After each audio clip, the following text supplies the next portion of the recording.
नमस्कार, मैं हूं अभिषेक पांडे। गुजरात एक्सक्लूसिव के द एक्सक्लूसिव शो में आप सबका हार्दिक स्वागत करता हूं। आज हम स्वामीनारायण संप्रदाय के मुख्य केंद्र वड़ताल धाम में मौजूद हैं।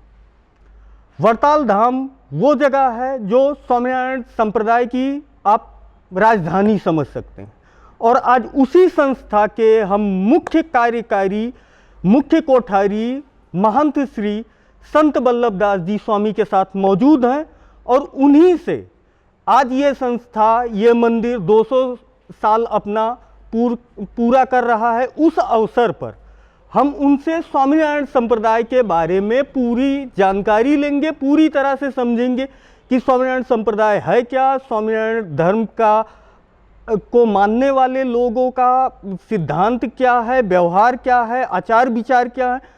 उन सारी छोटी बड़ी जानकारियों को हम स्वामीनारायण संप्रदाय के मुख्य कार्यकारी महंत श्री संत बल्लभदास जी स्वामी से ही समझेंगे।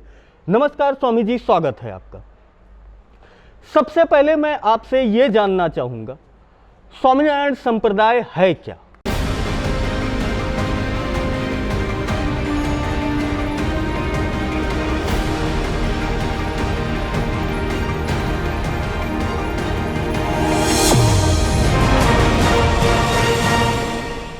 श्री स्वामीनारायण संप्रदाय सनातन परंपरा के एक विविध पहलू पैकी का एक पहलू है। जैसे कि हम सब लोग जानते हैं, संप्रदाय का अर्थ होता है संप्रदायो गुरुक्रमः। हमारी सनातन परंपरा में शैव परंपरा है, वैष्णव परंपरा है, शक्ति परंपरा है, गणपत्य परंपरा है। विविध परंपराओं में से श्री स्वामीनारायण संप्रदाय शैव साकार उपासक भगवद भक्ति परंपरा का पोषक संप्रदाय है। मतलब कि हम ये मान के चल सकते हैं कि स्वामीनारायण संप्रदाय जो है वो सनातन हिंदू परंपरा जो है उसी का एक भाग है, ना कि ये सिख, जैन या दूसरे धर्म जो हैं उनकी तरह ये धर्म संप्रदाय है। ये मुझे इसलिए प्रश्न करना पड़ा क्योंकि गुजरात में भी और गुजरात के बाहर भी पूरे देश में इस विषय को लेके काफ़ी ज़्यादा जो है चर्चा या एक भ्रम की स्थिति बनी हुई थी कि स्वामीनारायण संप्रदाय एक्चुअली ये धर्म है या ये संप्रदाय है। तो एक चीज़ हमने समझ लिया है कि स्वामीनारायण संप्रदाय जो है वो सनातन हिंदू परंपरा जो है उसी का एक भाग है। अब दूसरी चीज को समझते हैं कि स्वामीनारायण संप्रदाय जो है ये सनातन परंपरा के अंदर ही, लेकिन अलग संप्रदाय कैसे है और इसके आचार विचार व्यवहार क्या है? संप्रदाय गुरुक्रम है, ये बात आपने समझी। और मौलिक स्वरूप से यदि स्वामीनारायण संप्रदाय को समझना है तो एक बात सार रूप में समझना है, सर्वतः सारमाकृष्य, यानी कि हमारी आध्यात्मिक परंपराओं में आत्मा का पोषण, ऊर्ध्व गति जिन भक्ति से, ज्ञान से, सेवा से हो, ऐसी जो विविध धाराएं हैं, सभी धाराओं से सार जो बात है उनको ग्रहण करके इस संप्रदाय का प्रवर्तन हुआ है। मैं आपको बड़े मोटे तौर पर यह कहना चाहूँगा कि भगवत्पाद श्रीमद् शंकराचार्य जी महाराज ने पंचदेव की मान्यता दी है। भगवान श्री स्वामीनारायण ने स्वयं शिक्षापत्र में विष्णु शिव गणपति पार्वती च दिवाकराः एताः पूज्यतया मान्या देवता पंच मामकैः मदाश्रितैः पंचदेवता पूज्यतया मान्या कह करके भगवान शंकराचार्य जी ने जो बात कही है उनका पोषण किया है, वो धारा स्वीकार की है। ये बात दैवी परंपरा में है। ज्ञान परंपरा में भगवान स्वामीनारायण ने मतम विशिष्टाद्वैतम में गोलोको धाम चेपसितम कह करके श्रीमद् रामानुजाचार्य जी ने जो स्वामी सेवक भाव, शेष शेषी भाव, नियम्य नियामक भाव, दासत्व एवं परब्रह्म की उपास्यता का ज्ञान हम लोगों को दिया है, वो स्वामी सेवक एवं साकार उपासना के रूप में ज्ञान परंपरा में भगवान स्वामीनारायण ने रामानुजीय परंपरा को यथा तथा स्वीकार किया है। एक बात। दूसरी बात है, कोई भी भक्ति संप्रदाय, वैष्णव संप्रदाय भक्ति से भिन्न नहीं हो सकता। भगवान स्वामीनारायण ज्ञान की धारा में रामानुजाचार्य को प्रधानता देते हैं, तो भक्ति की धारा में श्री विठ्ठलेश कृतवान यम व्रतोत्सव निर्णयम, वल्लभाचार्य जी के सुपुत्र विठ्ठलेश जी ने जो सेवा रीति प्रभु की भक्ति के लिए प्रदान की है, उपदिशत की है, वही धारा को स्वीकार किया है। यानी कि सेवा विठ्ठलेश की अनुमति के अनुसार उन्होंने जो कहा है उस अनुसार करना है, ज्ञान स्वामी सेवक भाव से करना है, भक्ति अवतार स्वरूप देवताओं की करना है, सबकी मान्यता रखना है, और उपासना अपने इष्ट देव की करना है। यानी कि मेरी समझ से कोई प्यासा इंसान जब प्यास लगती है तो नया तालाब निर्माण नहीं करता है।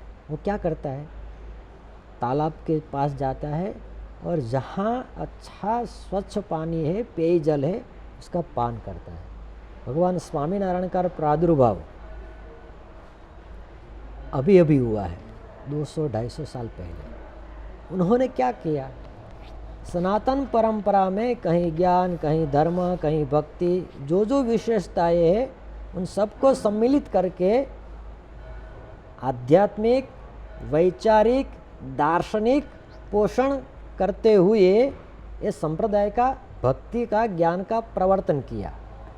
यदि हम लोग बहुत सूक्ष्मता के साथ भगवान स्वामीनारायण के श्रीमुख की वाणी है वचनामृत, वचनामृत का यदि अध्ययन करते हैं तो अध्ययन के माध्यम से हम लोग सरलता से इस बात का ज्ञान प्राप्त कर सकते हैं कि उन्होंने किसी का खंडन नहीं किया है।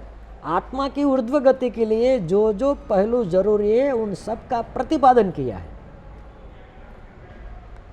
वैसे तो हमारी परंपरा शास्त्रार्थ की है, पूर्व पक्ष उत्तर पक्ष रहता है, लेकिन आज कली काल में टाइम इज मनी के मैनेजमेंट सिद्धांत पर चलने वाले लोग उतना समय निकाल पाए न निकाल पाए, उतनी गहनता में प्रवेश करने के लिए सक्षम है नहीं है, उन सब बातों को ध्यान में रखते हुए भगवान स्वामीनारायण के समकालीन नंद संत और उनके भक्तजन के साथ उनकी जो गोष्ठी हुई, प्रश्नोत्तरी हुई, संवाद हुआ, जैसे परीक्षित और सुखदेव जी का संवाद भागवत जी में है, भगवान श्री कृष्ण नारायण और अर्जुन जी का संवाद भगवद गीता में है, वैसे ही भगवान स्वामीनारायण एवं नंद संत यानी कि भगवान समकालीन जो नंद संत परंपरा थी, गोपालानंद जी, नित्यानंद जी, ब्रह्मानंद जी, मुक्तानंद जी और दादा खाचर, सब भक्तजनों के साथ उनका जो परामर्श, ज्ञान परामर्श, विचार गोष्ठी हुई, उसका जो निष्कर्ष है वो स्वयं भगवान स्वामीनारायण ने अपने समय में ही ग्रंथस्थ करवाया, संशोधित करवाया और उसका एक प्रारूप बना करके हम लोगों को दिया है। उसी सिद्धांत के अनुरूप ज्ञान परंपरा यानी कि दार्शनिक जगत में स्वामीनारायण संप्रदाय प्रस्थानत्रयी, श्रीमद् भगवद गीता, ब्रह्मसूत्र, श्रुति शिरस्क उपनिषद, वो जो परंपरा है वो परंपरा के साथ कदम मिला करके कलयुग में कली के प्रभाव पर अपना प्रभाव प्रस्थापित करके आत्मा, समाज, व्यक्तिगत जीवन की उन्नति को ध्यान में रखते हुए ये संप्रदाय 200-250 साल से समग्र विश्व में प्रचारित हो रहा है। स्वामी जी, यहाँ मैं आपसे जानना चाहूँगा, जैसे इस मंदिर को 200 साल हो चुके हैं और 1810 संवत, ईस्वी सन नहीं, शक संवत 1810 में इस संप्रदाय का स्थापना रामानंद स्वामी के द्वारा किया गया था। इस संप्रदाय का इतिहास क्या रहा है, कैसे ये शुरू हुआ और यहाँ तक की यात्रा, ये 200-250 साल की जो इसकी रही है, 270 साल की, इसको थोड़ा ब्रीफ में मैं जानना चाहूँगा कि क्या है। देखिए, एक बात ऐसी है कि 200-250 साल की बात 2-2.5 घंटों में बताना और समझना वैसे तो मुश्किल है, लेकिन बड़े तौर पर हम समझना चाहें तो एक बात ऐसी है कि भगवान स्वामी नारायण का प्रागट्य आज मैं याद करूँगा, समस्त भारतवासी के लिए गर्व का जो प्रसंग है वो सरजू किनारे अयोध्या जी में जन्मभूमि पर राम मंदिर का निर्माण हो चुका है। मैं आपको एक कहते हुए गर्व अनुभूत कर रहा हूँ कि स्वामीनारायण संप्रदाय उनका मूल भी अयोध्या जी से जुड़ा हुआ है। ठीक है अयोध्या का एक नाम साकेत है। जी। आपको यह जान करके खुशी होगी कि स्वामीनारायण संप्रदाय भगवान स्वामीनारायण ने प्रस्थापित नहीं किया है। स्वामीनारायण संप्रदाय के स्थापक कोई और है। स्वामीनारायण संप्रदाय के स्थापक संत थे श्री रामानंद जी जी। और वो जो संप्रदाय प्रस्थापित करके गए, भगवान स्वामीनारायण ने उसका प्रवर्तन किया है। बराबर। यदि हम स्वामीनारायण भगवान के जीवन पे दृष्टि करते हैं तो भी इस संप्रदाय का नाता अयोध्या से जुड़ा हुआ है, और यदि हम इस संप्रदाय के स्थापक संत रामानंद स्वामी की जीवनी पर दृष्टिपात करते तब भी स्वामीनारायण संप्रदाय का संबंध अयोध्या से जुड़ा हुआ है। जी। हिंदुस्तान में रहने वाला, भगवान श्री राम में आस्था रखने वाला, वेद पुराण उपनिषद को अपना मानने वाला हर कोई हिंदू खुश है, गर्वान्वित है, अपने आप को कृतार्थ अनुभूत कर रहा है राम जन्मभूमि के निर्माण से। किंतु मैं स्वामीनारायण संप्रदाय के अनुयायी होने के नाते सबसे ज़्यादा गर्व महसूस कर रहा हूँ, क्योंकि भगवान स्वामीनारायण और इस संप्रदाय के स्थापक रामानंद जी दोनों का ताल्लुक अयोध्या जी से है। और मैं आपको ये भी बता देना चाहता हूँ कि ये संप्रदाय का मूल नाम भी स्वामीनारायण संप्रदाय नहीं है जी। संप्रदाय का नाम है उद्धव संप्रदाय। उद्धव संप्रदाय यानी कि भगवान श्री कृष्ण के सखा उद्धव जी के अवतार स्वरूप मान्य है रामानंद जी। और जो रामानंद जी थे उनका जन्म भी अयोध्या में हुआ था। आज भी वो जगह जो अभी अभी नया रेलवे स्टेशन बना है उसके पास में स्वामीनारायण मंदिर है। करीबन सांप्रदायिक लोगों के कहने के अनुसार वही जगह थी जहां रामानंद स्वामी के माता पिता का निवास था। अजय शर्मा और सुमति देवी के कुख से रामानंद जी का जन्म हुआ था। उनका बाल्यावस्था का नाम राम शर्मा था। यज्ञोपवीत प्राप्त करने के बाद राम शर्मा ने वेदाध्ययन के लिए माता पिता से अनुमति मांगी। माता पिता ने न चाहते हुए भी राम शर्मा ने अध्ययन के बहाने से घर का त्याग किया। गृह त्याग करने के बाद रामानंद स्वामी आत्म परमात्मा ज्ञान में साक्षात्कार कराने की सामर्थ्य, शक्तिपात कराने का सामर्थ्य, आत्म साक्षात्कार का जो एक अपना मिशन था उसको पूर्ण करने के लिए अयोध्या से तीर्थ यात्रा करते करते करते रैवताचल यानी कि आज का जो हमारा जूनागढ़ है, गिरनार पर्वत है, उसका पौराणिक नाम रैवताचल है। उसकी तलहट उपत्यका यानी कि तलहटी में आते हैं। वहाँ कुछ साधना करने के बाद उनको ज्ञात होता है कि गोपनाथ महादेव में महासमर्थ ज्ञानी प्रभावशाली भगवद अवतार कहे तो भी ना नहीं ऐसे समर्थ संत आत्मानंद जी है। अपनी बुभुक्षा को, अपनी जिज्ञासा को शांत करने के लिए रामानंद जी, राम शर्मा उनके पास गोपनाथ तलाजा भावनगर डिस्ट्रिक्ट में शायद पड़ता है, समुद्र के तट पर यह मंदिर है। बहुत पुराना मंदिर है और आज भी उसकी गुरु परंपरा, ज्ञान परंपरा प्रवाहित हो रही है। रामानंद स्वामी और आत्मानंद स्वामी का मिलन होता है। रामानंद जी प्रारंभ से ही भगवत साकार स्वरूप के उपासक थे। आत्मानंद जी ज्ञान परंपरा की चरम पर पहुँचे हुए थे। उन्होंने रामानंद जी को ज्ञान दिया और जब भगवत दर्शन के लिए राम शर्मा ने अपनी बात आत्मानंद जी के समक्ष रखी तो उन्होंने योगाभ्यास और यम नियम, आसन, प्राणायाम, प्रत्याहार, ध्यान, धारणा और समाधि तक पहुंचाया। समाधि में जब साक्षात तेजो मंडल का दर्शन हुआ, रामानंद जी ने करबद्ध प्रार्थना अपने गुरु जी से की कि गुरु महाराज आपका कृपाभिषेक मुझ पर हुआ, मैं एक स्टेप पीछे हूँ, मुझे एक स्टेप और आगे ले जाए, मतलब हमको साक्षात भगवान का दर्शन करवाइए। उस वक्त आत्मानंद जी ने ये बताया, जो निराकार है वही निराकार होते हैं, भगवान का यही मूल स्वरूप है। रामानंद जी को उतना आघात लगा, मूर्छित हो गए, और जैसे ही संज्ञान प्राप्त हुआ वो गुरु जी को वंदन करके वहीं से वापस चलते ज्ञान परंपरा और स्वामी सेवक भाव का प्रचुर मात्रा में प्रसार प्रचार यदि भारत भर में किसी ने किया है तो भगवत पाद श्रीमद् रामानुजाचार्य जी ने किया है। ये बात अपने आत्मा में मन में थी, इसलिए रामा शर्मा आत्मानंद जी का सानिध्य छोड़ करके रैवताचल से भूतपुरी तोताद्री, जहाँ रामानुज संप्रदाय का प्राकट्य मेन प्रधान गादी स्थान का है, ऐसी जगह पे पहुँचे। प्रपन्नामृत वगैरह उनके ग्रंथ है, उनका अध्ययन किया। विद्वज्जनों के पास, भक्त पुरुषों के पास बैठ कर के स्वामी सेवक भाव की बातें सुनी।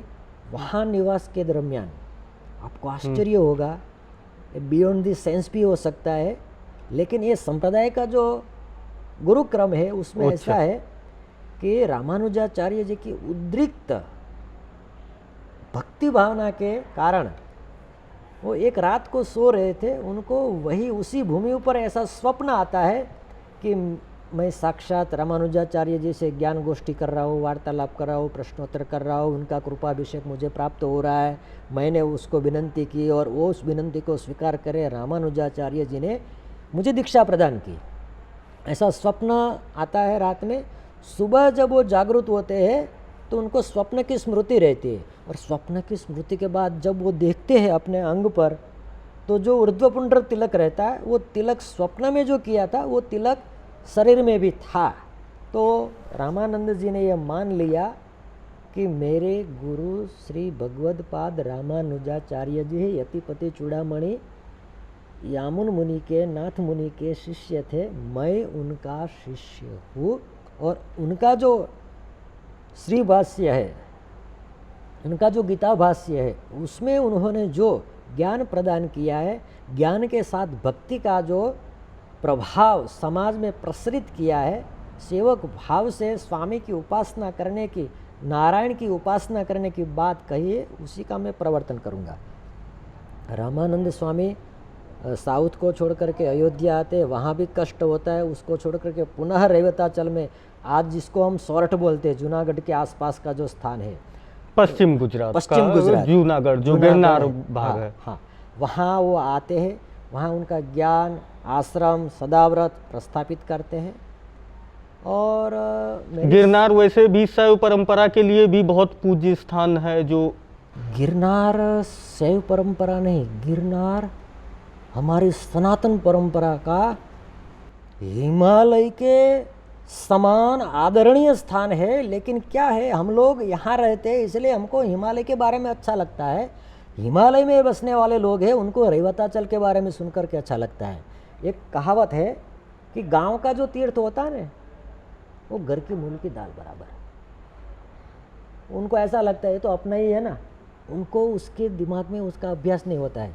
रेवताचल का भगवान श्री कृष्ण के साथ भी संबंध है, दत्तात्रेय की साथ भी संबंध है, जैन परंपरा के तीर्थंकरों के साथ भी संबंध है, जो शैव परंपरा का जो शिवरात्रि का मेला लगता है उसके अनुसार भी उनका संबंध है। मृगी कुंड भी आज भी वहाँ है, मुचकुंद गुफा भी वहाँ है। वहाँ क्या नहीं है, सनातन परंपरा में जिन जिन बातों का वर्णन है पुराणों में, जो जो उन सबका लगभग जुड़ाव जो है वो गिरनार रेवताचल में है। और स्वामीनारायण संप्रदाय का भी है, रामानंद स्वामी का। रामानंद स्वामी का आश्रम बनता है लॉज में, रामानंद स्वामी का आश्रम बनता है, ये गिरनार से कुछ 30 किलोमीटर के दूर पे आता है, गिरनार से बिल्कुल नज़दीक है। रामानंद स्वामी का भक्त समाज रहता है वंथली में, सोरठ, जो 10 से 12 किलोमीटर। गिरनार के चारों ओर उनके भक्त लोग बसवाट कर रहे हैं। होता क्या है कि वो उद्धव संप्रदाय के नाम से उद्धव जी के स्वरूप थे। भगवान श्री कृष्ण ने जो ज्ञान उद्धव जी को दिया था, वही ज्ञान भक्ति परंपरा का वो पोषण प्रसार कर रहे थे। इसलिए उद्धवावतार कहे जाते थे। इसलिए उन्होंने जो भी बात कही वो उद्धव संप्रदाय के नाम से समाज में, ज्ञानी जनों में, भक्तजनों में प्रस्थापित होता जा रहा था। उस वक्त विक्रम संवत 1837 में चैत्र शुक्ल नवमी यानी कि राम नवमी के दिन अयोध्या से करीब 28 से 30 किलोमीटर दूर छपिया गांव है। छपिया गांव में हरिप्रसाद पांडे यानी कि धर्मदेव, प्रेमवती यानी कि भक्ति माता के कुख से भगवान स्वामीनारायण का प्रागट्य होता है। प्रागट्य होने के बाद 3 साल तक वो छपिया में रहते हैं। 3 साल के बाद छपिया को छोड़ करके अयोध्या जी आते परिवार सहित परिवार के साथ अयोध्या जी वो लोग माइग्रेट होते हैं। और अयोध्या जी में जहाँ आज स्वामीनारायण जी का मंदिर बना हुआ है रेलवे स्टेशन के पास, वैसे उसको माइग्रेशन कहना सही नहीं होगा, क्योंकि अयोध्या और छपिया के बीच में जितनी मेरी जानकारी है लगभग 28-30 किलोमीटर का डिस्टेंस है। हाँ, जो उस समय में जो है यहाँ से वहाँ शिफ्ट होने में, मतलब यह कह सकते हो कि गांव बदलने में कोई ज़्यादा वो नहीं था। तो अयोध्या आते हैं। अयोध्या से फिर क्या होता है? अयोध्या आते हैं और भगवान स्वामीनारायण का जन्म जिस ब्रह्म परिवार में हुआ वो ब्रह्म परिवार सामवेदी परिवार था। सामवेद में भी कौथुमी शाखा थी। आपको जान करके आश्चर्य होगा कि वैदिक परंपरा में सामवेद में जो रहस्य है उसके लिए वहाँ तक आज का साइंस पहुँचने के लिए बहुत सारे प्रयास कर रहा है, लेकिन वो वैदिक परंपरा का एक इतिहास अलग है। सिर्फ मैं आप इतना समझ सकते हैं कि सामवेद कौथुमी शाखा में भगवान स्वामीनारायण का प्रागट्य हुआ 1837 संवत में। 1849 आषाढ़ शुक्ल दशमी को उन्होंने अयोध्या का त्याग किया। सरयू जी में, सरयू जी को पार करके वो ग्रह त्याग करके बटू के वेश में तीर्थ यात्रा करने के निकल जाते हैं। तीर्थ यात्रा जहाँ से वो शायद नेपाल की तरफ प्रस्थान करते हैं। नेपाल की तरफ प्रस्थान करते हैं। वो जो अभी मायापुर है वहाँ जाते हैं, पोखरा है वहाँ जाते हैं, आज जो जोमसम है वहाँ जाते हैं, मुक्तिनाथ जो है वहाँ रहते हुए उस वक्त भगवान स्वामीनारायण ने ऊर्ध्वबाहु एक पादस्थ यानी कि एक पैर पर खड़े रह कर के दोनों भुजा ऊंची कर करके 4 महीना तक गायत्री मंत्र का जप किया। सूर्यनारायण से साक्षात्कार किया। सूर्यनारायण से साक्षात्कार प्राप्त करने के बाद वो तीर्थ यात्रा आगे बढ़ाते हैं। बद्रीनाथ भी जाते हैं, हरिद्वार भी जाते हैं, ऋषिकेश भी जाते हैं। कुल मिला करके 7 साल 1 मास और 11 दिन की लंबी पैदल तीर्थ यात्रा करने के बाद हो जहाँ रामानंद स्वामी का आश्रम था वहाँ लॉज में आकर के निवास करते हैं। मतलब वो नेपाल से शुरू करते हैं और जैसा आपने कहा बद्रीनाथ, ऋषिकेश, पश्चिमी भारत, उत्तर भारत से शुरू करते हैं, क्योंकि उस टाइम भारत का जो आज नक्शा है ऐसा कोई नक्शा नहीं हुआ करता था। अपनी छोटी छोटी रियासतें थी, अवध से लेके नेपाल तक। एक तरह से वो भारतीय जो भारतीय द्वीप का भूभाग था उसी का एक हिस्सा हुआ करता था। और उसके तीर्थ यात्राओं को वो घूमते घूमते जो है पश्चिम, उत्तर से शुरू करके पश्चिम से होते हुए वो पहुंचे गिरनार के पास लोज में, जो एक पवित्र तीर्थ स्थान ही है। और वहां पर रामानंद स्वामी से मुलाकात हुई। अच्छा, साउथ में भी गए? साउथ में भी गए। वो रामेश्वरम भी गए हैं, पद्मनाभ मंदिर भी गए हैं, सेतुबंध रामेश्वर भी गए हैं। तीर्थ यात्रा उनका मकसद था तीर्थ को तीर्थत्व प्रदान करने का। तीर्थ में बसे हुए भक्तजन, तीर्थ में बसे हुए आत्मज्ञानी ब्रह्मज्ञानी महापुरुषों के साथ संवाद। भारत भर का भ्रमण करने के बाद 7 साल 1 मास 11 दिन के बाद 1856 श्रावण कृष्ण षष्ठी के दिन वो लौजपुर में आते हैं। लौजपुर यानी कि जहाँ रामानंद स्वामी का आश्रम था। रामानंद स्वामी का निवास अक्सर लॉज में रहता था, लेकिन जिस समय भगवान स्वामीनारायण नीलकंठ वर्णी के स्वरूप में लॉज में आते हैं उस समय रामानंद जी उस आश्रम में नहीं थे। उनका निवास भुज में थे, वो भुज गए हुए थे, कच्छ भुज में। कच्छ यहाँ- भुज जो मतलब ये पश्चिम गुजरात के एकदम अंत भाग में अंत आता भाग है, में, जो अभी हाँ। पाकिस्तान बॉर्डर पे है, उस एरिया में वो गए हुए थे, क्योंकि तब कराची का कुछ भाग और ये जो कच्छ भुज का था ये जुड़ा हुआ था, और हिंदू परंपरा के लिए वो भी एक महत्वपूर्ण स्थान रहता था। और आपकी जानकारी के लिए, आज़ादी के बाद भी आज भी स्वामी नारायण मंदिर नाम की जगह कराची में है। अच्छा, कराची पाकिस्तान के अंदर आज भी जगह वो मौजूद है। हम उसमें जाना नहीं चाहते हैं, लेकिन कई ऐसी घटनाएं घटित होने के बाद उनकी जो प्रतिष्ठित स्वरूप था उसको आज वापस स्वदेश लाया गया है। फिर भी वहाँ गुजरात के लोग, यानी कि उस वक्त गुजरात के या भारत के नहीं थे, वो अपने देश के ही थे और वहाँ रहते थे, बहुत सारे लोग रहते थे। वो वहाँ बसा हुआ समाज आज भी दीपावली, रक्षाबंधन, जन्माष्टमी का त्यौहार वो स्वामी नारायण मंदिर में ही बड़े आनंद और उमंग के साथ मनाते हैं। अच्छा, रामानंद स्वामी का निवास कच्छ भुज में था। यहाँ लौजपुर में नीलकंठ वर्णी जब आते हैं तब मुक्तानंद जी जो संत थे वही आश्रम की सारी प्रवृत्तियाँ की देखभाल करते थे। मुक्तानंद जी के सेवक का रूप में भगवान स्वामी नारायण की उद्धव संप्रदाय में एंट्री होती है। बराबर। ज्ञान चर्चा, जीव, ईश्वर, माया, ब्रह्म और परब्रह्म। जीव का स्वरूप क्या है, ईश्वर का स्वरूप क्या है, माया का स्वरूप क्या है, माया से पर ब्रह्म क्या है और परब्रह्म क्या है। ब्रह्म का और परब्रह्म का स्वरूप उपनिषदों में से कहाँ, कैसे, कौन से स्वरूप की बात हुई है वो समझना बड़ी गहन बात है जी। जैसे मैं आपको बताऊँ कि गीता में भगवान श्री कृष्ण ने स्वयं कहा है, द्वाविमो पुरुषो लोके क्षरश्चाक्षर एव च क्षरः सर्वाणि भूतानि कूटस्थोक्षर उच्यते। यहाँ अक्षर का विधान हुआ। उत्तमः पुरुषस्त्वन्य परमात्मेत्युदारतः, और इससे उत्तम पुरुष परमात्मेति उदारतः, यानी कि अक्षर ब्रह्म अलग है और उत्तमः पुरुषस्त्वन्य परमात्मेति उदारतः। परमात्मा यानी कि आत्मा और परमात्मा, ब्रह्म और परमात्मा, ये भिन्न भेद है। और शास्त्र सम्मत तरीके से समझने का भगवान स्वामी नारायण का लक्ष्य था। वो जहाँ जहाँ आश्रम के मठाधीशों के पास जाते थे, उनको यदि संतोष होता था आचरण से, तो ज्ञान की परीक्षा के लिए वो ये जीव, ईश्वर, माया, ब्रह्म, परब्रह्म के स्वरूप की जिज्ञासा करते थे। मुक्तानंद जी के मुख से 5 भेद का श्रवण करके स्वामीनारायण भगवान अपनी तीर्थ यात्रा लौजपुर में समाप्त करते हैं।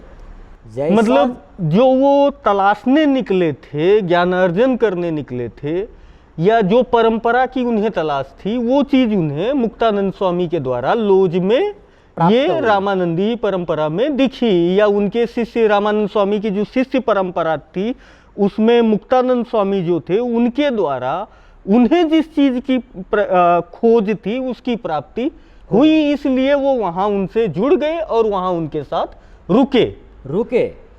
रुकने के बाद ये होता है कि आम इतना मीठा है तो उसका पेड़ कैसा होगा, शिष्य इतना प्रभावशाली ज्ञानी है तो गुरु में कितना ज्ञान होगा। ये सहज उत्कंठा है, सहज जिज्ञासा होती है। रामानंद स्वामी के साक्षात्कार करने के लिए नीलकंठ वर्णी की इच्छा, पत्र व्यवहार होता है। नीलकंठ और रामानंद स्वामी का सर्वप्रथम मिलन लौज के पास, या कहो कि जूनागढ़ के पास पिपलाना गांव है, आज भी देहात गांव ही है। और गांव में रामानंद स्वामी एवं नीलकंठ वर्णी का मिलन होता है। नीलकंठ वर्णी एवं रामानंद स्वामी का मिलन होता है। मुक्तानंद स्वामी, नीलकंठ वर्णी एवं रामानंद स्वामी तीनों का संवाद होता है। और भगवान स्वामीनारायण नीलकंठ वर्णी के स्वरूप में रामानंद स्वामी से प्रार्थना करते हैं कि आप मुझे अपने ज्ञान से, मंत्र से दीक्षित कीजिए। कोई भी विद्यार्थी अपने घर में बैठ कर के पुस्तक पढ़ कर के डिग्री प्राप्त नहीं करता है, स्कूल जाना पड़ता है। उसी प्रकार से अध्यात्म में ओपन सीक्रेट है, ग्रंथ में यानी कि उपनिषद में, ब्रह्म सूत्रों में, गीता में सारी की सारी बातें लिखी है, लेकिन वो गुरुपदिष्ट मार्ग से चलना होता है। भगवान स्वामीनारायण ने नृनाट्य यानी कि मानव जीवन को उपदेश देने के लिए स्वयं भगवान होते हुए भी रामानंद जी को प्रार्थना की, आप मुझे दीक्षित करें। रामानंद स्वामी ने दीक्षा प्रदान की और नीलकंठ वर्णी को सहजानंद ऐसा नाम प्रदान किया। तो आज आप देखते होंगे स्वामीनारायण संप्रदाय की हिस्ट्री में जहाँ जहाँ स्वामीनारायण नाम लिया जाता है, हिस्ट्री में अधिकतर नाम सहजानंद स्वामी प्रसिद्ध हुआ, क्योंकि उनका गुरु प्रदत्त नाम था। बराबर, गुरु प्रदत्त नाम है। जब दीक्षा ग्रहण की तो उन्होंने गुरु की सेवा की मांग की। तो जहाँ जहाँ रामानंद स्वामी का विचरण रहता था, वहाँ वहाँ भगवान सहजानंद स्वामी उनके साथ रहे, साल 1.5 साल उनके साथ रहे। बाद में वो जूनागढ़ के उस ओर है, जूनागढ़ से राजकोट की ओर जेतपुर गांव आते हैं। जेतपुर गांव ये राजकोट जिले में शायद राजकोट जिले में है, और काठी का जेतपुर ऐसा बोला जाता है, क्योंकि अभी यहाँ बड़ौदा जिला में भी जेतपुर है, पावी जेतपुर है, छोटा जेतपुर है, कहीं जेतपुर, काठी वाला जेतपुर है। जेतपुर में उन्नड़ खाचर रामानंद स्वामी के सेवक थे। उनके यहाँ रामानंद स्वामी ने एक समारोह आयोजित किया, सब भक्तों को आहूत किया, अपने समग्र सेवक मंडल को, और सहजानंद स्वामी को अपनी जो उद्धव संप्रदाय की मेन गद्दी है उस पर नए नए आए हुए नवदीक्षित सहजानंद जी को धर्म धुरंधर बनाने का फैसला किया। मुक्तानंद जी वगैरह जो संत लोग थे उन्होंने उसको मान्य किया, अनुमोदन दिया। बड़े बड़े मयाराम भट्ट थे, पर्वत भाई थे, गोवर्धन भाई सेठ, कई बड़े श्रीमंत जैसे उन्नड़ खाचर है, जैसे राजवी परिवार उनके आश्रित थे, उन्होंने भी यथा आज्ञा गुरुनाम यविचारणीय, गुरुजनों की आज्ञा अविचारणीय होती, उस प्रकार रामानंद जी के वचन में विश्वास करते हुए सहजानंद स्वामी को अपने गुरु के गद्दी स्थान पर स्वीकार किया। उसके बहुत अल्प समय के बाद रामानंद स्वामी ने 5 भौतिक शरीर का त्याग किया, और 5 भौतिक शरीर का रामानंद स्वामी ने त्याग किया। उनके 13 दिन के बाद जो सभा होती है, उसी सभा में स्वामीनारायण भगवान ने अपना नाम, सहजानंद स्वामी ने अपना नाम स्वामीनारायण घोषित किया। अच्छा, उसी सभा में 13 दिन के बाद रामानंद स्वामी का देह पंचभूत में विलीन हुआ। उसके 13 दिन के बाद 13वीं के सभा में कहा, अपना नाम स्वामीनारायण कहा। रामानंद स्वामी तो वो आदि गुरु हुए इस संस्था के, फिर भी इस संस्था को स्वामीनारायण संस्था की तरह क्यों जाना गया? क्या ऐसा स्वामीनारायण भगवान ने या सहजानंद स्वामी ने क्या ऐसा किया? देखिए, ये जो स्वामीनारायण संप्रदाय है ना, वो कालांतर में स्वामीनारायण के नाम से प्रसिद्ध हो। जैसा कि मैंने बताया कि संप्रदाय का मूल नाम तो उद्धव संप्रदाय है। उद्धवावतार रामानंद जी थे, उस वक्त भी ये उद्धव संप्रदाय ही था, और आज भी संप्रदाय के जो लोग हैं वो ऐसा बोलते हैं, उद्धवाध्व प्रवर्तकाय नमः।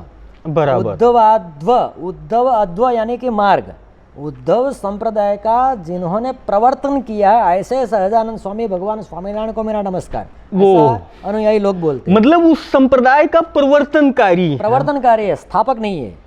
ये कह सकते हैं कि मुख्य गुरुओं में से, जो उस ज्ञान को प्रसारित लोगों के बीच ले जाने समझाने वाले मुख्य गुरु परंपरा में से एक मुख्य गुरु जो हुए हैं वो हाँ, ये हैं। लेकिन बात कैसी है, जैसे कि आज समझ लीजिए कि श्री संप्रदाय है जी, श्री संप्रदाय यानी कि रामानुजाचार्य जी का जो ज्ञान है वो श्री संप्रदाय है।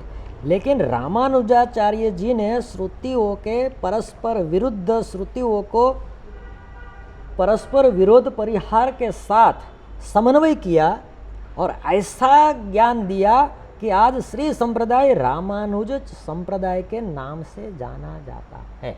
बराबर, ठीक है। शुद्धाद्वैत संप्रदाय है, वल्लभाचार्य के नाम से जाना जाता है। अद्वैत संप्रदाय शंकराचार्य जी के नाम से जाना जाता है। उसी तरह ये जो है ये स्वामीनारायण उद्धव संप्रदाय स्वामीनारायण संप्रदाय के नाम से जाना जाता है। स्वामीनारायण संप्रदाय के नाम से जाना जाता है। हुआ क्या, भगवान स्वामीनारायण ने सिर्फ इतना कहा था कि मंत्र जप करना है तो स्वामीनारायण, ये पूरा एक मंत्र है। ये मंत्र प्रभावशाली है, मंत्र राज है। इसका जप करने से साधना की सिद्धि सद्य फल प्रदायिका होगी, साधना बराबर। सद्य सिद्ध होगी। बराबर। ऐसा भगवान का आदेश गुरुजन और गुरुजन के पद पर विराजमान सहजानंद स्वामी के वचन में विश्वास की वजह से उन्होंने आश्रितों ने स्वामीनारायण नाम का जप शुरू किया। और वैसे भी स्वामी तो नारायण तो स्वामी ही है और स्वामी नारायण ही है। हाँ, ऐसा आप कहे मैं मान लेता हूँ, सुन लेता हूँ, लेकिन एक बात आपको फिर बताना चाहता हूँ कि स्वामी नारायण ऐसे दो नहीं है। स्वामी तो नारायण ही है, लेकिन स्वामी अलग है और नारायण अलग है, ऐसा नहीं है। ये एक ही है स्वामी, एक ही है स्वामी नारायण। जैसे मैं बताऊं, घन श्याम, घन बादल, श्याम रंग, दोनों भिन्न नहीं है। घन एव श्याम, घन श्याम, बराबर। घनश्याम मानी बादल, एक ही है, दो नहीं कर सकते। स्वामी और नारायण ऐसा नहीं है, स्वामी नारायण एक ही है। स्वामी नारायण भगवान ने स्वामीनारायण नाम दिया, और स्वामीनारायण मंत्र के बारे में संप्रदाय में भी मैं जो आपसे चर्चा कर रहा हूँ उसके लिए मूल संप्रदाय में एक ही है, शाखा प्रशाखा में स्वामी एवं नारायण ऐसा कुछ चलता है, इसलिए मैंने ये आपसे स्पष्टता करना चाहिए।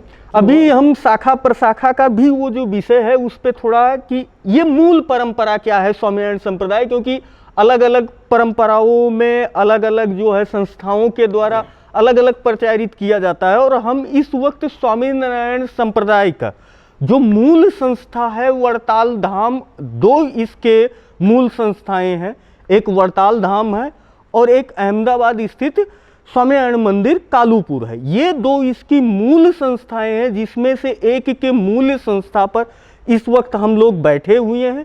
तो इसलिए हम मूल संस्था और मूल विचारधारा क्या है स्वामीनारायण का, वही आपसे जानना और समझना चाहे।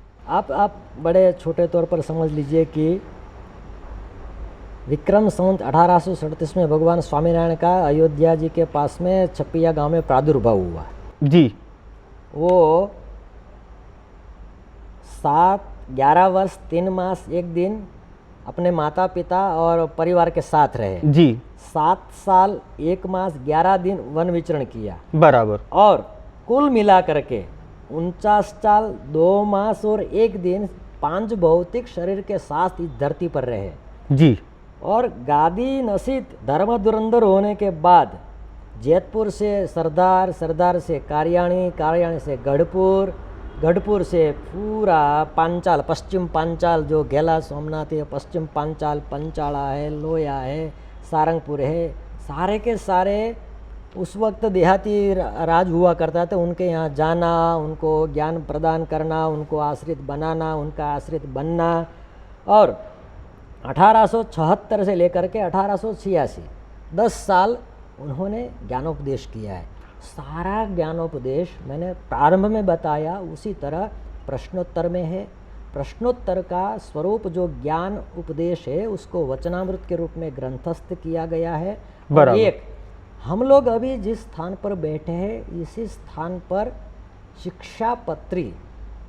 शिक्षापत्री मतलब इस स्वामीनारायण संप्रदाय धर्म परंपरा जो कहें उसका संविधान जो है कि किस तरह से आचार विचार व्यवहार होगा, वो एक लिखित पुस्तिका है जिसको शिक्षापत्री के नाम से जाना जाता है। जी माफी चाहूंगा आपको रोकने के लिए। वो शिक्षापत्री का लेखक स्थान ये वड़ताल है जी। लिखा में सहजानंद स्वामी सर्वान निजाश्रितान नाना देश स्थितान शिक्षा पत्रिम वृत्तालय स्थित। वृत्तालय यानी कि वड़ताल में रह कर के मैं सहजानंद स्वामी नाना प्रदेश में स्थित मेरे आश्रित जनों के लिए मैं शिक्षा पत्रिका लेखन कर रहा हूँ। ये संप्रदाय की आचार संहिता है। आचार संहिता के साथ साथ आशीर्वाद पत्रिका है, क्योंकि इसमें बड़े साफ तौर पर लिखा है ये शिक्षा पत्रिका जो पालन करेगा श्रीमन नारायण स्मृत्या सहिता शास्त्र सम्मता, नारायण की स्मृति के साथ शास्त्र सम्मत मेरा आशीर्वाद है कि ये पालयन्ति मनुजाः शतशास्त्र प्रतिपादितान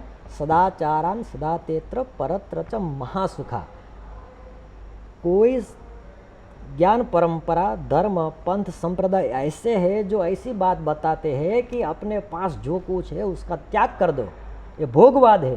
भोग को त्याग करो, तपश्चर्या करो, तो परलोक में कुछ प्राप्त होगा। बराबर। कुछ लोग ऐसे ही ऋणम कृत्वा घृतम पिबेत, हम आकाश पे ऊपर देखते तो धुआं दिखाई देता है या बादल दिखाई देता है, ऊपर कोई नरक करक है नहीं, जी।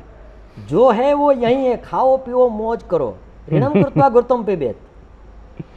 समझ में आया? ऋण करके भी घी पीना चाहिए। हाँ, मतलब उधारी लेकर के भी मौज करो, क्योंकि मरने कुछ के बाद होने वाला नहीं है। न्याय देने, वो पेमेंट देने के लिए हमको आना नहीं है।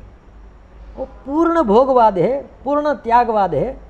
आपको आश्चर्य होगा, भगवान स्वामीनारायण ने कहा कि मैं जो आचार का प्रतिपादन लेखन करने के लिए जा रहा हूँ, उसका शतशः पालन करने वाले लोग, सत्शास्त्र प्रतिपादित मेरा ज्ञान है, इसीलिए इस ज्ञान का अनुसरण करने वाला, इस आचार का अनुसरण करने वाला इहा मूत्र महल लवंते, ये लोक में और परलोक में सुख प्राप्त करेंगे। उल्लंघन करेंगे दुख प्राप्त होता है। यहाँ भी दुखी होंगे, वहाँ भी दुखी होंगे। मैं साफ तौर पर कहना चाहता हूँ, 10 साल के वचनामृतों में से 262 वचनामृत ऐसे हैं जिसको भगवान स्वामीनारायण ने वेरीफाई किया है और वचनामृत के ऑथेंटिक टेक्स्ट के रूप में मान्य है। और जो शिक्षा पत्री है वो विक्रम संवत 1882 में वसंत पंचमी, महासुद पंचमी के दिन लिखी थी, वरताल में लिखी थी। उसमें 212 श्लोक है, सिर्फ 212 श्लोक। और भगवान स्वामीनारायण के समकालीन संत थे शतानंद मुनि, शतानंद मुनि, हाँ, मिथिला के ब्राह्मण थे, उनका शब्द मैथिली था जी। उन्होंने यहाँ आकर के स्वामीनारायण भगवान के साथ रहे और अपने संस्कृत और आर्ष दृष्टि से भगवान स्वामीनारायण की जीवनी उनके समकालीन समय में श्रीमद् सत्संगी जीवनम नाम में संस्कृत में लिखा है जी। 5 प्रकरण में। उन्होंने शिक्षा पत्री पर हेतु टीका लिखी है। प्रथमाचार्य है रघुवीराचार्य जी। उन्होंने शिक्षा पत्री भाष्य लिखा है, बराबर। 212 श्लोक का व्याख्यान करते हुए 300 से ज्यादा श्रुति, स्मृति, ब्राह्मण, ग्रंथ, उपग्रंथ, पुराण, उपपुराणों का नामोल्लेख के साथ उन्होंने वहाँ रेफरेंस किया है। बराबर। इससे आप समझिए कि शिक्षा पत्री में कितना रहस्य भरा हुआ है। आप कहे कि कुछ लोग संदेह में है, मुझे कोई आश्चर्य नहीं होता है, क्योंकि जब इतना सार लिखा है तो जब तक वो शिक्षा पत्री भाष्य में नहीं जाता है तब तक स्वामीनारायण भगवान का अपना सिद्धांत क्या है वो समझ नहीं पाएगा। अब शिक्षा पत्री से आगे हम बात शुरू करते हैं। ये संप्रदाय, जितनी मेरी अभी बातचीत हुई, जितना मैं समझा हूँ, उसके अनुसार इस संप्रदाय में 5 मुख्य तत्व हैं। सबसे पहले मंदिर, शिक्षापत्री, आचार्य, त्यागी और सत्संगी। मंदिर मतलब पूजा स्थल है उसका। शिक्षापत्री मतलब संप्रदाय के आचार व्यवहार कैसे होंगे, उससे जो उस संप्रदाय को मानने वाले लोग हैं उनके व्यवहार कैसे होंगे, दिनचर्या कैसी होगी, जीवनचर्या कैसी होगी, उनके सिद्धांत क्या होंगे, वो सारी चीज़ें शिक्षापत्री में, आचार्य संहिता में आ जाती हैं। तीसरी चीज़ है आचार्य। अब हम इसके पहले मंदिर और आचार्य के बारे में समझ चुके हैं, अब हम आते हैं आचार्य पर। स्वामी जी, आचार्य क्या है इस संस्था के? चर्चा का प्रारंभ संप्रदाय से हुआ है जी। और संप्रदाय का मतलब होता है गुरुक्रम जी। गुरु का मतलब होता है ज्ञान परंपरा का संवाहक। हमने बताया कि दीक्षा, गुरु दीक्षित साधक साधना सिद्धि के लिए सरलता से पहुंच सकता है। जी। रामानंद स्वामी ने स्वप्न में रामानुजाचार्य से दीक्षा प्रदान की। जी। ठीक है, वो रामानंद स्वामी से सहजानंद स्वामी ने दीक्षा ग्रहण की। जी। सहजानंद स्वामी ने जो स्थान आज हम लोग पीछे बैकग्राउंड में देख रहे हैं, उसी मंदिर के पीछे जी एक स्थान है। जी। वहाँ बैठ करके स्वामीनारायण संप्रदाय यानी कि मूल उद्धव संप्रदाय की गद्दी जी, एक रघुवीर प्रसाद जी को वरताल की गद्दी और अयोध्या प्रसाद जी को अहमदाबाद की गद्दी दी। यानी जी। कि संप्रदाय को पश्चिम, उत्तर एवं दक्षिण दो भाग में बांटा। जी। दक्षिण पीठ वृताल लक्ष्मीनारायण देव पीठ स्थान है, उत्तर पीठ श्री नरनारायण देव पीठ अहमदाबाद, ये दो पीठ स्थान है। जी। दो पीठ स्थान में विराजमान जो दो आचार्य है वो आपको जान करके बड़ा ही आश्चर्य होगा, गृहस्थ है। और गृहस्थ होने के पीछे भी बहुत बड़ा क्रांतिकारी विचार भगवान स्वामीनारायण का था। जी। आपको पता होना चाहिए कि हमारी परंपरा में दीक्षा का महत्व है, मैंने बताया। जी। स्वामीनारायण भगवान ने सबसे पहले सबसे बड़ी क्रांति की है तो ये की है कि पुरुष को मंत्र प्रदान आचार्य करेंगे और महिला को मंत्र प्रदान करने का अधिकार आचार्य को नहीं, आचार्य की पत्नी को दिया है। मतलब ये आज से 250 साल पहले एक दीक्षित करने की और जो है आचार्य के द्वारा या उनके परिवार के द्वारा दीक्षित करने के रास्ते एक समानता का कह सकते हो कि प्रादुर्भाव इस संप्रदाय में हुआ। संप्रदाय ने सबसे पहले ये कहा कि महिला ही महिला को गुरु मंत्र प्रदान करेगी। कि आध्यात्मिक तंदुरुस्ती के लिए भगवान स्वामीनारायण ने 250 साल पहले तय किया था कि पुरुष को मंत्र प्रदान, पुरुष यानी कि गद्दीपति आचार्य पद पर जो विराजमान होगा वो करेंगे, और जो महिला है उनको मंत्र का या प्रदान गादीपति की महिला यानी कि उनकी धर्मपत्नी करेंगी। और हम लोग मानव शरीर में है, मानव शरीर में रहते हुए आध्यात्मिक साधना जब भी करते हैं तब हमको वास्तविकता के साथ आगे बढ़ना होता है। जीवन में आने वाले मानसिक, वाचिक, शारीरिक संकटों को दूर करते हुए साधना के पथ पर ऊर्ध्वगमन करना होता है। उस वक्त कुछ मर्यादाओं के साथ ही ज्ञानोपदेश दिया जाता है, कुछ मर्यादाओं के साथ ही शारीरिक, वाचिक, मानसिक संकटों को, कष्टों को, कंटकों को दूर किया जाता है। जी। तो भगवान स्वामीनारायण ने तंदुरुस्त आध्यात्मिक परंपरा का प्रस्थापन करने के लिए पुरुष को पुरुष और महिला को महिला ज्ञान प्रदान करे ऐसी स्थिति प्रवर्तित की है। और महद अंश में, कालांतर में मैं ऐसा नहीं कहता हूँ कि यथा तथा है, लेकिन महद अंश में भगवान स्वामीनारायण द्वारा प्रस्थापित परंपरा मूल संप्रदाय में आज भी मान्य है। आप जहाँ बैठे हैं वहाँ आचार्य संत जनों को दीक्षा प्रदान करते हैं और वहीं उनका जो परिवार है, उनकी धर्मपत्नी जो होती हैं महिलाओं को दीक्षा प्रदान करते हैं, मंत्र प्रदान करते हैं। मतलब पीठाधिपति जो गादीपति होते हैं वो संत को दीक्षित करते हैं। जो संत त्यागी हैं वो पुरुषों के मंदिर के मुख्य जो है कार्यकारी होते हैं, लेकिन उनको संत त्यागी बनाते हैं एक गृहस्थ, जिनको गादीपति, पीठाधिपति, गादीपति कहा जाता है। और उनकी जो पत्नी होती हैं वो महिलाओं को दीक्षित करती हैं, जिससे उनको भी समान रूप से आध्यात्मिक ज्ञानार्जन का अवसर मिले। इसके साथ साथ एक चीज़ मेरे ध्यान में और आई थी कि स्वामीनारायण संप्रदाय में शुरू से ही पुरुष मंदिर के साथ महिला मंदिर की भी परंपरा रही है। थोड़ा उससे भी आपसे जानना चाहेंगे क्या है। जैसे यदि आपने बहुत ही सूक्ष्मता से संप्रदाय का प्रारूप देखा है, ऐसा आपके प्रश्न से लग रहा है।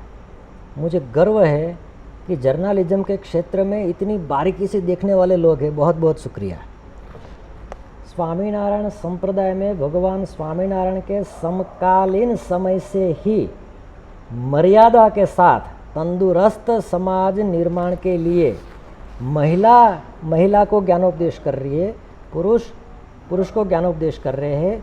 और मंदिर का जो स्थान है वो एक ऊर्जा से भरा हुआ स्थान है। जी। ज्ञान ऊर्जा है, भक्ति ऊर्जा है, उसके साथ साथ हमारा जो विचार है, हमारी जो मानसिक स्थिति है, तंदुरुस्त मन का प्रभाव भी आसपास के एटमॉस्फेयर में रहता है, ऐसा मेरा मानना है। जी भगवान स्वामीनारायण ने वहाँ तक लिखा है कि देवस्थान में यानी कि मंदिर में जब लोग हम दर्शन करने जाते हैं तो भी पुरुष पुरुष में, महिला महिला विभाग में ही रहेंगे। और साधना करना है, आराधना करना है, उसके लिए यदि हम महिलाओं को सुरक्षित स्थान नहीं दे पाते हैं जी तो पुरुष प्रधान व्यवस्था में महिला का ज्ञान, साधना, विकास भी जिस प्रकार से, जिस तेजी से होना चाहिए उस तेजी से नहीं हो होगा, पाएगा, बाधित होगा। बाधित होगा।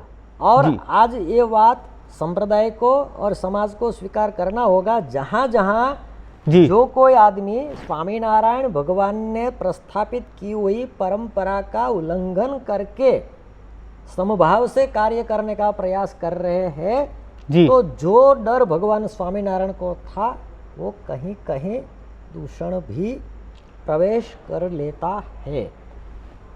नन्वग्नि प्रमदा नाम घृत कुंभ समोपुमान। न तो स्त्री बुरी होती है, न तो पुरुष बुरा होता है।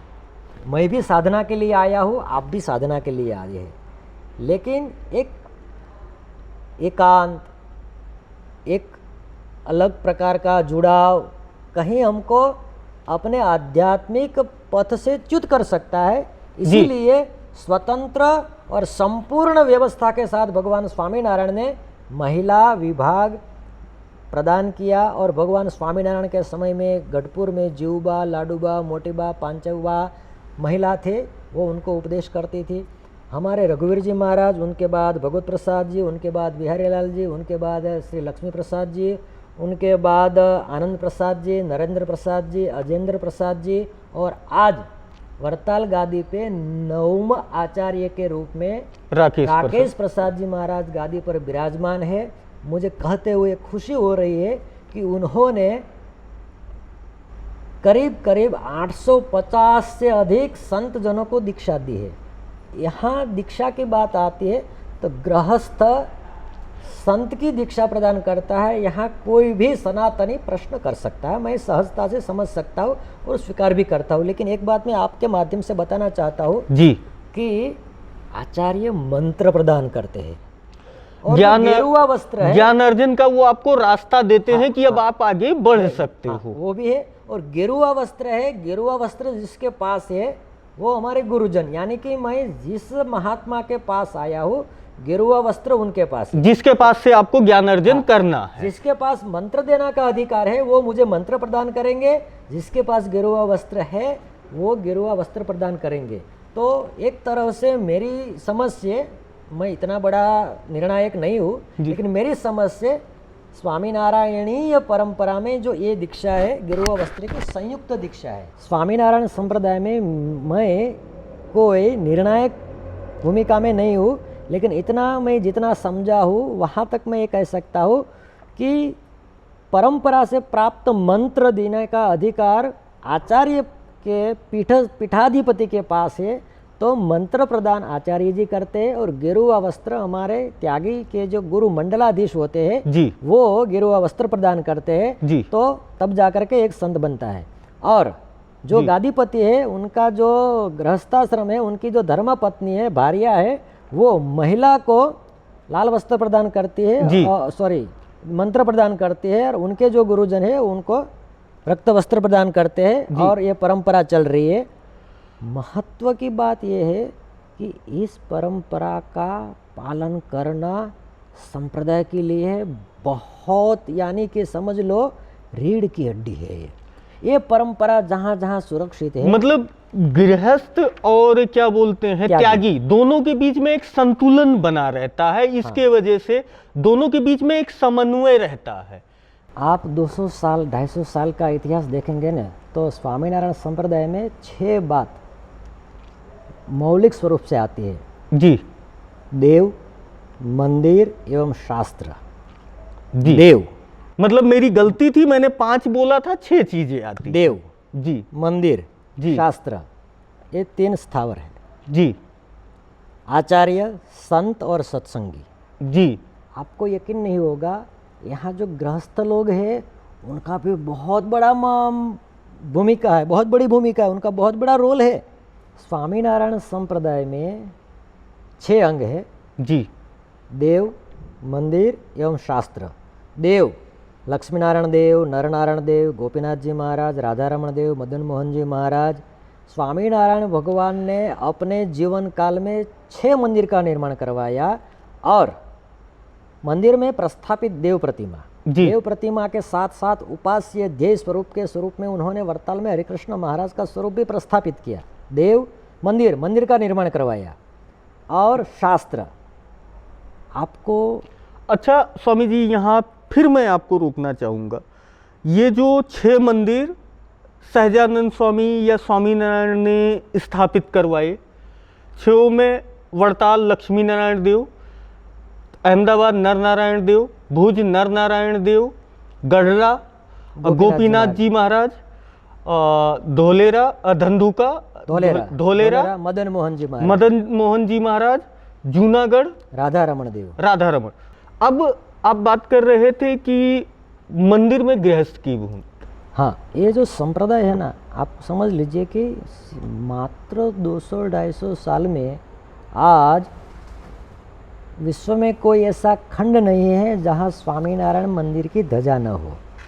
तो अल्पकाल में इतने बड़े पैमाने पे आज वर्तमान समय में सबसे अधिक जी स्पीड से, गति से जन सामान्य से लेकर के राजा महाराजाओं तक, यानी कि शासन प्रशासन को भी कहीं ना कहीं प्रभावित करने वाला संप्रदाय विस्तरित हो रहा है। वो कोई एक व्यक्ति की वजह से नहीं है। भगवान स्वामीनारायण ने ऐसा प्रारूप प्रदान किया है, अन्योन्याश्रय प्रस्थापित किया है। संत को आचार्य की ज़रूरत है, आचार्य को संत की ज़रूरत है, और संत आचार्य दोनों को सत्संगी की ज़रूरत है। सत्संगी यानी कि आश्रित गृहस्थ जन, आश्रित गृहस्थ को आचार्य और संतों की ज़रूरत है। ये तीनों मिल जाए तो इन तीनों को देव, मंदिर और शास्त्र की ज़रूरत है। और देव, मंदिर और शास्त्र को किसी की ज़रूरत नहीं है, लेकिन उनके अनुयायी जितने होते हैं, जैसे आज हम लोग माने या न माने, सनातन में कुछ स्वीकार करते, कोई लोग स्वीकार नहीं करते, लेकिन श्रीमद् भगवद गीता जी का जितना प्रसार जी अपने देश के अलावा बाहर के देशों में यदि किसी ने किया है तो गौड़ीय संप्रदाय के एक संत भक्ति वेदांत स्वामी प्रभुपाद जी ने किया है जी। तो शास्त्र अपने आप में कितना भी महान है, लेकिन कोई ना लेकिन कोई उसको समझाने वाले, बताने वाले, उसको मार्ग पे ले जाने वाले समाज के सभी वर्ग के समक्ष उसको उसकी गुरु चाहिए, मति में गुरु चाहिए, ऐसा ज्ञान प्रदान करने वाला गुरु चाहिए। जैसे आमतौर पर ऐसा हम क्योंकि पढ़ना आसान है, समझना बहुत मुश्किल।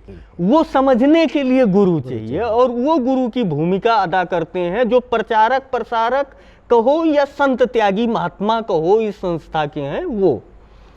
आज के अब आते हैं संप्रदाय के, कि आपने बोला देश विदेश में बहुत सारे मंदिर हैं, पूरे दुनिया में स्वामीनारायण संप्रदाय के मंदिर। जैसा कि स्वामी जी ने आपने कहा कि दुनिया का शायद ही कोई ऐसा देश है जहां पर स्वामीनारायण संप्रदाय का ध्वज नहीं है।